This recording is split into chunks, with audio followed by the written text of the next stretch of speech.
మీరు ఎప్పుడైనా గమనించారా? ఉదయం నిద్ర లేవగానే ఒక రకమైన బరువు, మళ్ళీ అదే ఆఫీసు, మళ్ళీ అదే పని, మళ్ళీ అవే ముఖాలు, ఏదో తెలియని ఒక విసుగు. దీన్ని మనం బోర్డమ్ అంటాం. కానీ ఇది కేవలం బోర్డమ్ మాత్రమే కాదు, ఇది మీ ఆత్మకు తగిలిన ఒక తుప్పు. మనలో చాలా మందికి ఒక అలవాటు ఉంది. ఏదైనా కొత్త ఫోన్ కొన్నప్పుడు ఉండే ఆనందం వారం రోజుల్లోనే పోతుంది. కొత్తగా పెళ్లి చేసుకునే వాళ్ళకి ఉండే ఆ ఉత్సాహం కొన్నాళ్ళకి ఆవిరైపోతుంది.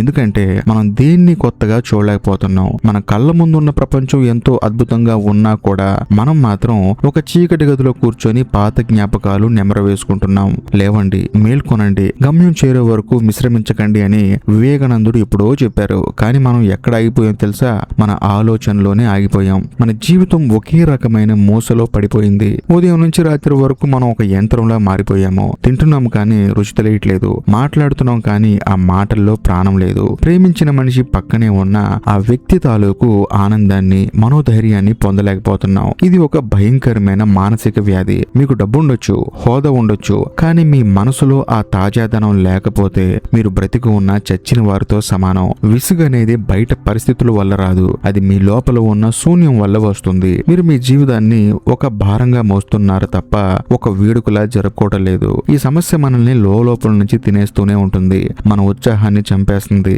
మనల్ని ఒక జీవం లేని బొమ్మలా మారుస్తుంది. ఈ విసుగు, ఈ నిస్సత్తువ అసలు ఎందుకు వస్తాయి? దీనికి ప్రధాన కారణం లెక్క పెట్టడం. మన మనసు ప్రతిదాన్ని కౌంట్ చేస్తుంది. ఈ పని నేను 100 సార్లు చేశాను, ఈ సినిమా ఇప్పటికే చూశాను, ఈ వ్యక్తి గురించి నాకు అంతా తెలుసు. ఎప్పుడైతే మీరు ఒక వ్యక్తిని లేదా ఒక విషయాన్ని నాకు తెలుసు అని ఒక ముద్ర వేసేస్తారో అక్కడితో మీ కుతూహలం చచ్చిపోతుంది. వివేకానందుడు ఒక మాట అనేవాడు, జ్ఞానం అనేది లోపల ఉంటుంది, దాన్ని మనం బయటికి తీయాలి. కానీ మనం ఏం చేస్తున్నామంటే మనకున్న కొంచెం సమాచారాన్ని పూర్తి జ్ఞానం అనుకొని డోర్లు క్లోజ్ చేసుకుంటున్నాం. మీకు మీ భార్య గురించి తెలుసా?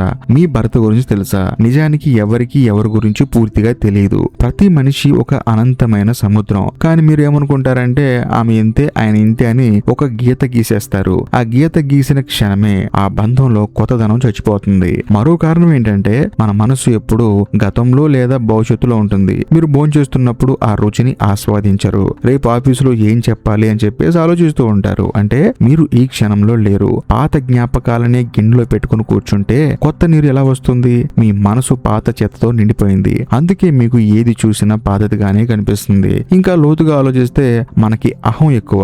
నేను అనే ఒక గోడ కట్టుకుంటున్నాం. ఈ గోడ వల్ల మన ప్రపంచం నుంచి విడిపోయినట్లు ఫీల్ అవుతున్నాం. ఎప్పుడైతే మీరు ప్రపంచం వేరు, నేను వేరు అనుకుంటారో అప్పుడు మీకు ఒంటరితనం, విసుగు పుడతాయి. మీరు విశ్వంలో ఒక భాగం అని మర్చిపోయారు. అందుకే మీకు ప్రతిదీ ఒక భారంగా, ఒక పోరాటంలా కనిపిస్తుంది. ఈ విసుగు అనే శృంఖలాల నుంచి బయటపడటం ఎలా? దీనికి వివేకానందుడు చూపించిన మార్గం ఒక్కటే, ఏకాగ్రత మరియు వర్తమానంలో జీవించటం. మీరు ఏ పని చేసినా, ఏ చిన్నదైనా పెద్దదైనా మీ సర్వస్వాన్ని అందులో పెట్టండి. మీరు గమనించారా? ఒక చిన్న పిల్లాడికి ఎప్పుడు విసుగు రాదు, ఎందుకంటే వాడు ప్రతిదాన్ని మొదటిసారి చూస్తున్నట్లు చూస్తాడు. ఒక చిన్న రాయిని చూసిన వాడికి అద్భుతంగా ఉంటుంది. మనకు ఆ కుతూహలం మళ్ళీ కావాలి. నాకు తెలుసు అనే మాటని మీ మనసులో నుంచి తీసేయండి. ఏది పూర్తిగా తెలియదు, ప్రతి క్షణం కొత్తదే. ఒక అద్భుతమైన ఉదాహరణ ఉంది. మనలో చాలా మందికి కొన్ని ఇష్టమైన సినిమాలు ఉంటాయి. వాటిని 100 సార్లు చూసినా సరే అదే ఉత్సాహంతో, అదే ఆశ్చర్యంగా చూస్తూ ఉంటాం. ఎలా సాధ్యం? ఎందుకంటే ఆ సినిమా చూస్తున్నంతసేపు గతంలో చూసిన జ్ఞాపకాన్ని తీసుకురాం. మనం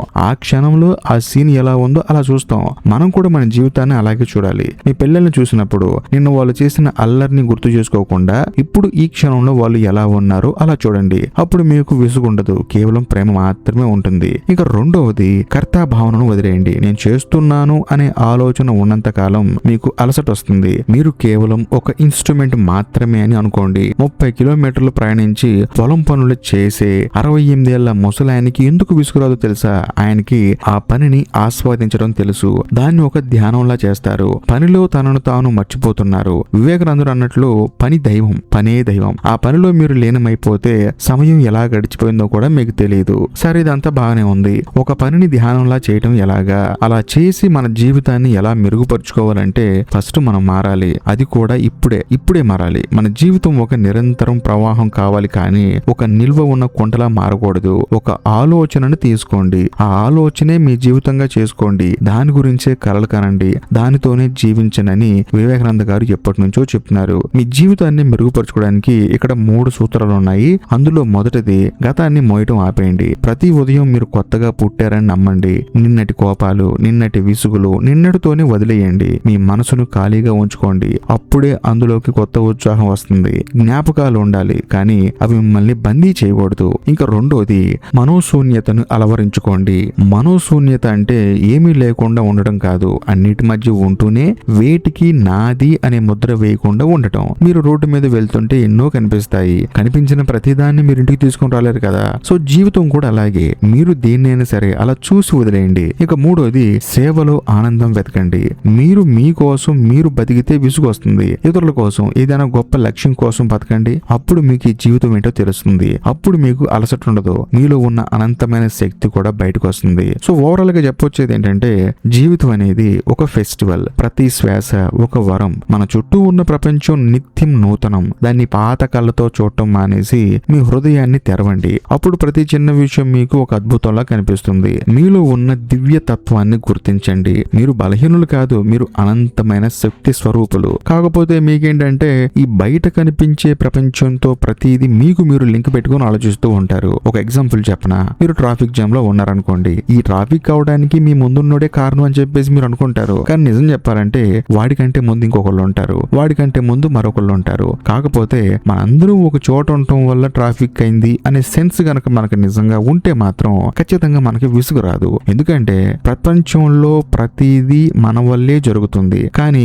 అది అవతల వాడి మీద రుద్దేసి దానికి వాడు కారణం వీడు కారణం అని చెప్పేసి సాకులు చెప్పుకుంటూ పోతే మీకు జీవితంలో కేవలం సాకులు మాత్రం మిగులుతాయి. అలా కాకుండా ఏదైనా సరే సేవాభావంతో వెతకండి. అందులోనూ అవతలి వాళ్ళని ఇబ్బంది పెట్టకుండా ఉండడం నేర్చుకోండి. అలా ఉన్నప్పుడు ఖచ్చితంగా అవతల వాళ్ళు కొంచెం కంఫర్ట్ గా ఫీల్ అవుతారు. అది చూసి వాళ్ళు కూడా ఫాలో అవుతారు. మీరు అనుకోవచ్చు, అందరూ ఒక రకంగా ఉంటే నేను ఎందుకు మారాలి అని చెప్పేసి. కానీ నేను చెప్పొచ్చేది ఏంటంటే, అవతల వాళ్ళు ఎలా ఉన్నా సరే మనకు అనవసరం. మనం మన పని పర్ఫెక్ట్ గా చేసుకుంటూ అవతల వాళ్ళని ఇబ్బంది పెట్టకుండా ఉంటే మాత్రం ఖచ్చితంగా వాళ్ళు మనల్ని చూసి నేర్చుకునే అవకాశం ఉంది. అందులోనూ మనల్ని చూసి 10 మంది నేర్చుకుంటున్నారు అంటేనే మనం గొప్ప కదా. అందులోనూ మనం అవతల వాళ్ళని ఇబ్బంది పెట్టకుండా ఉంటే వాళ్ళు మనల్ని చూసే విధానం కూడా మారిపోతూ ఉంటుంది. ఆ విధానం వల్ల భవిష్యత్తులో మనకి ఏదో ఒక రోజు ఎప్పుడో ఒకప్పుడు ఆ విధానం అనేది మనకి ఒక గిఫ్ట్ రూపంలో తిరిగి వస్తుంది. అంతెందుకండి, ఇప్పుడు మనం ఒక ఆఫీస్ లో పనిచేస్తున్నాం. 10 మంది కలిసి పనిచేస్తున్నప్పుడు మీరు కొంచెం ఓపికగా, సహనంగా ప్రతిదాన్ని కొంచెం నేను అనే భావనని పక్కన పెట్టేసి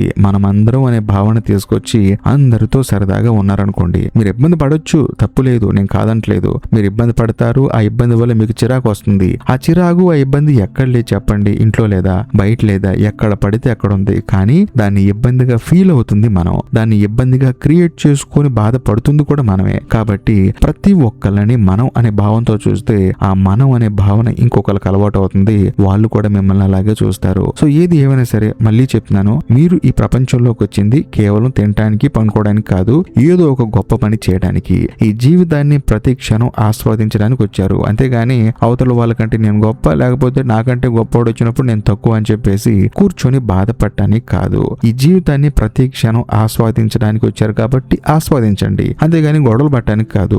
నిరాశని వదిలేయండి, వెలుగు వైపు సాగండి. మీరు మారితేనే ఈ ప్రపంచం మారుతుంది. ఈ రోజే, ఈ క్షణమే ఆ మార్పు మొదలవ్వాలి. నేను మిమ్మల్ని ఒక లోతైన ప్రశ్న అడగాలనుకుంటున్నాను. ఆ ప్రశ్న ఏంటంటే, నిన్నటి జ్ఞాపకాలు ఏవీ లేకుండా ఇప్పుడు మీరు ఈ క్షణంలో మీ కళ్ళు తెరిస్తే మీ చుట్టూ ఉన్న ప్రపంచం మీకు ఎలా కనిపిస్తుంది? ఆ కొత్తదనంలో మీరు చేసే మొదటి పని ఏంటి? దీని గురించి కొంచెం ఆలోచించండి. మీ సమాధానాన్ని కామెంట్ రూపంలో నాతో పంచుకోండి. అంతేకాకుండా ఈ వీడియో ఎప్పటిదాకా చూశారు కాబట్టి ఈ వీడియో కనుక మీకు నచ్చినట్లయితే ఖచ్చితంగా లైక్ చేయండి. మీ కుటుంబ సభ్యులకి ఈ వీడియోని షేర్ చేయండి. మరో విషయం ఏంటంటే, వీడియో ఎండ్ కార్డ్ సెక్షన్ లో మీకోసం ఇంకొక 2 అద్భుతమైన వీడియోలు పిన్ చేసి పెట్టాను. వాటిని కూడా చూడండి. ఇంకా లాస్ట్ అండ్ ఫైనల్ గా నేను మీకు చెప్పొచ్చేది ఏంటంటే, ఇప్పటికీ మీరు మన ఛానల్ ని సబ్స్క్రైబ్ చేసుకోకపోతే దయచేసి సబ్స్క్రైబ్ చేసి బెల్ ఐకాన్ ప్రెస్ చేయండి. బాయ్.